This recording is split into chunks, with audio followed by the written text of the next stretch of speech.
Merci d'être au rendez-vous de l'information sur Eden TV. En voici les grandes lignes. Les juridictions du commerce sont désormais mises en service. Elles vont contribuer à améliorer le climat des affaires, ont expliqué ce mardi face à la presse les ministres de la Justice et Joseph Djogbenou et le ministre Abdoulaye Biot-Tchane. Le Haut Commissariat aux réfugiés des Nations Unies au secours des milliers de réfugiés en Libye. Il compte évacuer vers des pays tiers entre 5 000 et 10 000 réfugiés en situation très vulnérable. Le président de la Confédération africaine de football, Ahmad Ahmad, s'est montré à la fois rassurant et menaçant sur l'organisation de la CAN 2019 par le Cameroun. Il était face à la presse ce mardi à Abidjan.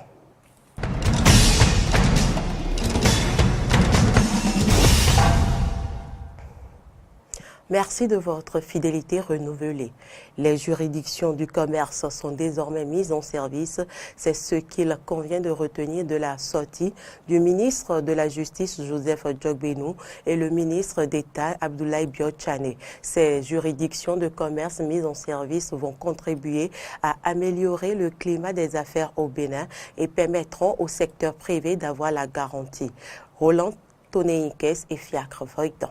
Le ministre de la Justice garde des Sceaux Joseph Djogbenou et le ministre d'État Abdoulaye Biot-Tchane ont procédé ce mardi à la mise en service des juridictions du commerce du Bénin, notamment le tribunal de commerce de Cotonou. Ce processus est soutenu par la Banque mondiale. Ces juridictions permettront d'améliorer le climat des affaires au Bénin. Cette action fait suite à l'adoption en 2014 par l'Assemblée nationale de la loi portant modification de la loi relative à l'organisation judiciaire qui institue les tribunaux de commerce et les cours d'appel de commerce et promulguée par le gouvernement actuel. La cour d'appel de commerce sera installée. L'autorité en charge de la régulation des juridictions consulaires sera installée. Le décret de nomination des membres de cette autorité est également signé par le président de la République. Je voudrais appeler chacun à sa responsabilité. Chacun doit jouer son rôle, sa partition. La non-installation du tribunal de commerce pouvait contribuer à la perte de certaines opportunités par le Bénin. C'est pourquoi le garde des Sceaux se réjouit de sa mise en service et des nominations faites pour son fonctionnement. Je voudrais encourager surtout celles et ceux qui sont nommés pour assurer les premiers pas de ce tribunal de commerce. L'ensemble de la communauté attend d'eux qu'ils ne fassent pas regretter l'audace du législateur, qu'ils ne fassent pas regretter l'engagement de l'État. Une seule décision peut mettre à genoux une économie. La mise en place des juridictions de commerce marque la volonté du gouvernement béninois de respecter ses engagements, dira le ministre d'État Abdoulaye Biot-Tchane. L'installation de cette juridiction répond aux ambitions contenues dans le programme d'action du gouvernement qui envisage que l'ensemble des programmes seraient financés par le secteur privé à hauteur de 61%, ce qui appelle des actions urgentes en direction du secteur judiciaire. L'organisation judiciaire du Bénin accordait peu de place à la justice commerciale. L'objectif du gouvernement est de faire évoluer cette situation en améliorant le règlement judiciaire des litiges commerciaux à travers un meilleur fonctionnement du dispositif institutionnel actuel, notamment une simplification des procédures et une modernisation des outils. Il s'agit donc d'offrir aux opérateurs économiques un environnement propre à promouvoir les investissements privés tant nationaux qu'étrangers, à travers une plus grande confiance dans l'appareil judiciaire. Et pour concrétiser ce vœu cher au gouvernement et à la Banque mondiale, le président du tribunal de commerce de Cotonou sera installé ce mercredi. Permettre aux acteurs de la santé de faire part de leurs suggestions et contributions pour l'amélioration du projet Arche, Assurance pour le renforcement du capital humain. C'est ce qui justifie la tenue du dialogue inclusif dirigé par le ministre de la Santé et son homologue des Affaires sociales. Cette rencontre d'échange a eu lieu ce mardi à Cotonou. On retrouve Roland Toneikes et Fiacre Voitan pour le point. Et son collègue des affaires sociales ont conjointement dirigé une séance d'échange avec les acteurs du secteur de la santé sur le projet H, Assurance pour le renforcement du capital humain. Cette séance vise à recueillir les contributions et suggestions des acteurs de la santé en vue d'enrichir le projet et assurer son opérationnalisation cohérente et efficiente. Le projet Arche traduit la volonté du gouvernement de fournir une protection sociale à toute la population et surtout aux plus démunis de nationalité béninoise. À cet effet, il est inscrit en bonne place parmi les 45 projets phares du programme d'action 2016-2021 du gouvernement. C'est un projet qui relève statutairement du ministère des Affaires sociales et de la microfinance en co-tutelle avec le ministère de la Santé. Le processus de sa formulation a démarré depuis août 2016. Il a été confié par décret pris en Conseil des ministres à un comité technique chargé de la conception et de l'élaboration du document projet. Cette rencontre, qui est la première d'une série, contribuera à améliorer le projet H qui renforce la solidarité nationale en soulageant les couches sociales vulnérables et en réduisant la précarité. La stratégie mise en œuvre à travers le projet dénommé H, Assurance pour le renforcement du capital humain, est un paquet de 4 services, à savoir l'assurance maladie, la formation, l'accès au crédit et l'assurance retraite. En décidant d'organiser un dialogue inclusif autour de cette initiative, le gouvernement a voulu imprimer un nouveau dynamisme au processus de conception et de mise en œuvre du dispositif en y associant tous les acteurs concernés. Il s'agit là d'une approche salutaire qui vise à faire participer l'ensemble des parties prenantes à la réflexion afin de bâtir un dispositif consensuel, inclusif et cohérent, ce qui faciliterait son opérationnalisation et par conséquent l'atteinte des nobles objectifs que vise le chef de l'État en prenant cette initiative novatrice. À l'issue du processus, l'unité de coordination du projet H disposera d'un document retraçant les contributions des acteurs dont les plus pertinentes seront prises en compte pendant la phase d'enrichissement et de finalisation du document de projet. Cérémonie officielle du Forum de l'économie numérique, deuxième activité de la première édition de la Semaine du numérique. Ce forum qui rassemble les acteurs du numérique dans le cadre de la transformation digitale du Bénin a pour thème les principaux piliers de la transformation numérique au Bénin. On fait le point de la cérémonie avec Fréjus Serroin et Fiacre Voitan. L'économie numérique, deuxième acte de la première édition de la Semaine du numérique, a été lancé ce mardi 19 décembre 2017. Selon Aurélie Adam Soulé-Zoumarou, ministre de l'économie numérique et de la communication, il s'agit d'une plateforme d'échange sur les avancées, les opportunités et défis de l'économie numérique au Bénin. L'objectif est de convier les parties prenantes, aussi bien publiques que privées, à des réflexions autour des enjeux et des bénéfices de la transformation numérique dans notre pays. Cet événement offre une occasion unique d'harmonisation des stratégies afin d'impulser une transformation pérenne pour les entreprises, pour l'État et pour l'ensemble des citoyens béninois. Les principaux piliers de la transformation numérique au Bénin, tel est le thème de ce forum de l'économie numérique. Un thème qui est d'un intérêt majeur selon Aurélie Zoumarou et pour cause. Il incite à une réflexion sur les axes et leviers à considérer pour une transformation numérique effective. Ces axes et leviers sont multiples et découlent de la vision énoncée dans le document de politique sectorielle qui, pour notre pays, le Bénin, est de devenir le chef de file de l'économie numérique en Afrique de l'Ouest et ce pour le bénéfice de notre économie, du peuple béninois et des entreprises béninoises. La ministre de la Communication a aussi évoqué les efforts du Bénin pour faire du pays le quartier numérique de l'Afrique. Le vote de la loi portant code du numérique le 30 juin 2017, avec pour ce code 647 articles portant sur les communications électroniques, les écrits électroniques, les prestataires de services de confiance, le commerce électronique, la protection des données à caractère personnel, la cybersécurité. La seconde avancée dont je voudrais vous parler ici, c'est la transformation de l'écosystème des acteurs télécoms pour plus d'investissements et de performances dans le secteur. Nous avons également la réhabilitation de la dorsale en fibre optique Cotonou-Malanville pour une meilleure qualité de service et le renforcement de la couverture Internet 4G sur le Grand Cotonou avec une trentaine d'antennes supplémentaires pour une meilleure qualité de service. Sur le volet de la télévision numérique terrestre, nous avons mis en place la tête de réseau et certains sites relais. Le gouvernement béninois ne compte pas s'arrêter en si bon chemin. D'autres projets sont prévus. Tels que le développement des contenus numériques, le développement du e-commerce et la généralisation de l'usage du numérique et des TIC par l'éducation et la formation. La dématérialisation des processus de fourniture des services de l'État contribuera grandement à la transparence et à la fluidité dans les relations de l'État avec les populations et les entreprises.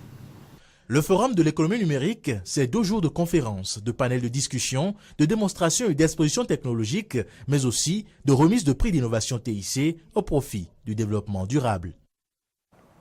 L'association Famille Patriote a organisé en week-end dernier une soirée de gala dénommée Soirée des leaders.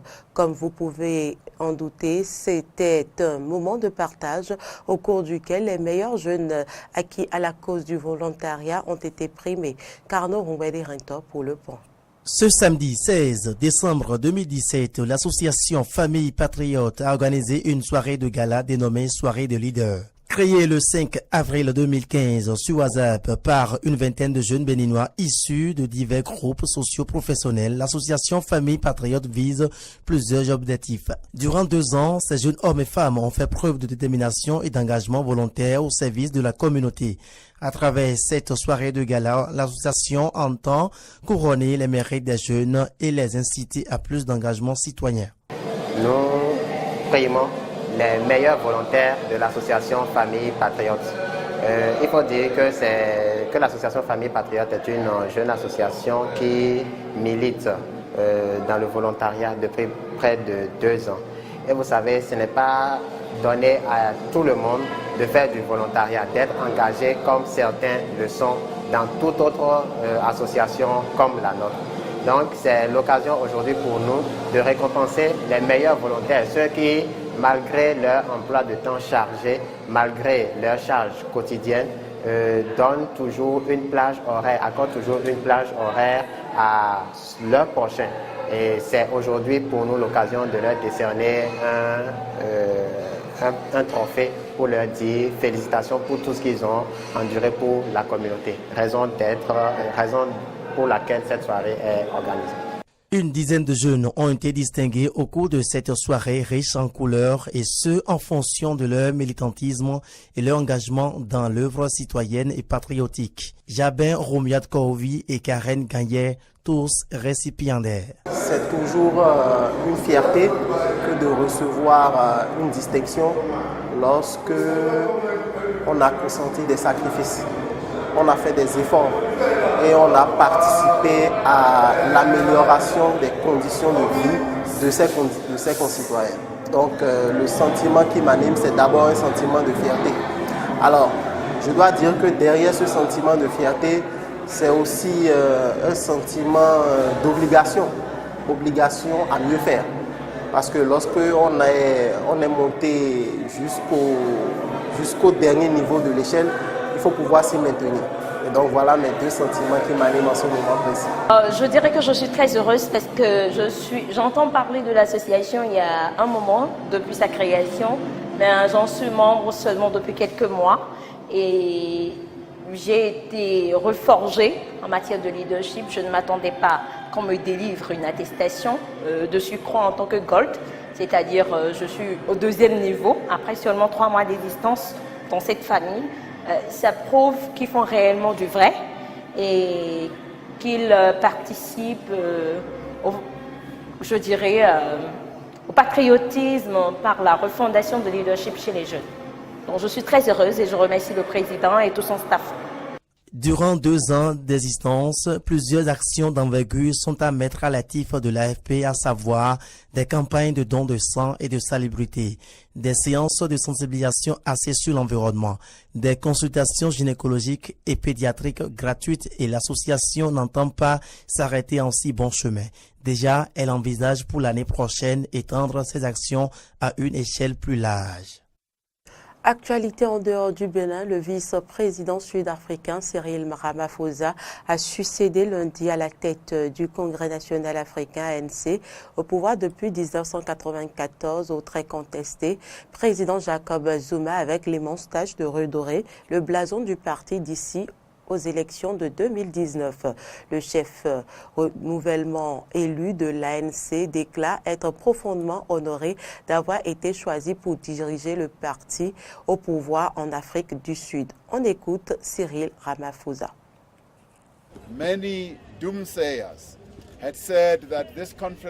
De nombreux alarmistes avaient dit que cette conférence allait s'effondrer, que cette conférence ne se poursuivrait pas et nous avons prouvé une fois de plus, peut-être pour la millionième fois dans notre existence de 105 ans, que l'ANC est capable de s'élever même au-delà de ses propres forces.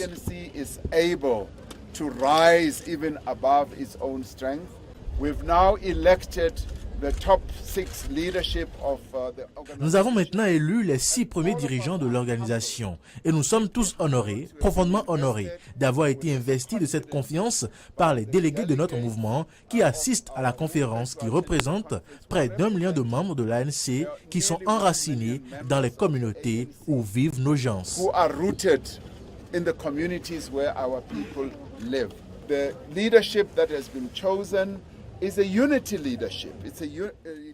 La direction qui a été choisie est une direction d'unité. C'est une direction qui combine les différents points de vue et approches qui prévalaient dans la conférence précédant l'élection. Et nous sommes très heureux que les membres aient décidé de nous donner leur propre liste, leur propre direction des 6 premiers dirigeants. If you like, their own slate, their own leadership as the top 6. Le Haut Commissariat aux réfugiés des Nations Unies compte évacuer vers les pays tiers entre 5 000 et 10 000 réfugiés en situation très vulnérable en Libye, a annoncé mardi son représentant en Libye, Roberto Millón, dans une interview à l'AFP. Plaque tournante pour des centaines de milliers de migrants tentant de rejoindre l'Europe par la mer. La Libye est particulièrement sous le feu des critiques depuis quelques semaines après l'indignation provoquée par des images de médias sur un marché aux esclaves. Le centre de détention officiel. Et on a visité cette année presque 1000 fois ce centre de détention. Donc on sait que la situation est très difficile, il y a trop de gens là-bas, il y a aussi des situations dures que les gens doivent vivre dans ce centre. Donc quand nous on visite le centre et on trouve des personnes qui pourraient être réfugiées, on les fait sortir du centre. Donc cette année, on a déjà fait libérer à peu près 1200 personnes. Cette année, on a fait libérer déjà 1200 personnes. Et on a commencé récemment un processus d'envoyer les personnes aux pays tiers. Donc on a commencé en novembre. Donc pour le moment, on en a envoyé 100. Mais cette semaine, on va en envoyer 350. Et avant la fin de janvier, on pense arriver à 1000. Et dans l'année 2018, on va essayer d'envoyer les réfugiés vulnérables à des pays tiers entre 5 000 et 10 000, indépendant si les pays tiers, en Europe, au Canada et d'autres, ils veulent les recevoir. Pour le moment, on enregistre comme réfugiés ou comme demandeurs de la condition de réfugiés les personnes qui viennent de Syrie, Irak, Palestine, Somalie, Érythrée, et aussi les gens qui viennent du Soudan, en spécial les gens qui viennent de Darfour, et les gens qui viennent d'Éthiopie, et spécialement les gens qui sont de l'ethnie Oromo. Mais on est en train de discuter avec les autorités libyennes, parce que nous, on veut travailler avec plus de nationalités. Sport pour mettre un terme à cette édition, le président de la Confédération africaine de football, Ahmad, s'est montré à la fois rassurant et menaçant sur l'organisation de la CAN 2019 par le Cameroun mardi à Abidjan, ajoutant qu'il ne reculerait pas sur l'élargissement à 24 participants.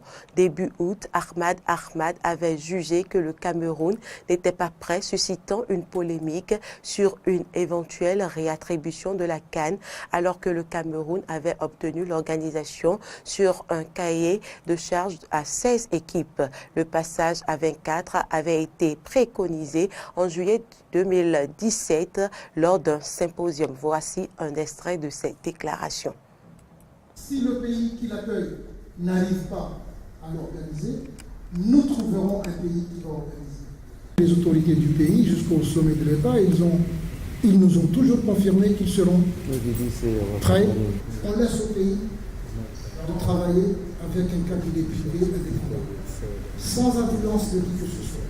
C'est à eux de nous fournir les éléments qui nous permettra après de dire que le Cameroun sera prêt ou le Cameroun ne sera pas prêt, mais on ne négocie en rien. C'est tout pour cette édition. Merci de l'avoir suivi. Je vous retrouve demain avec le même plaisir.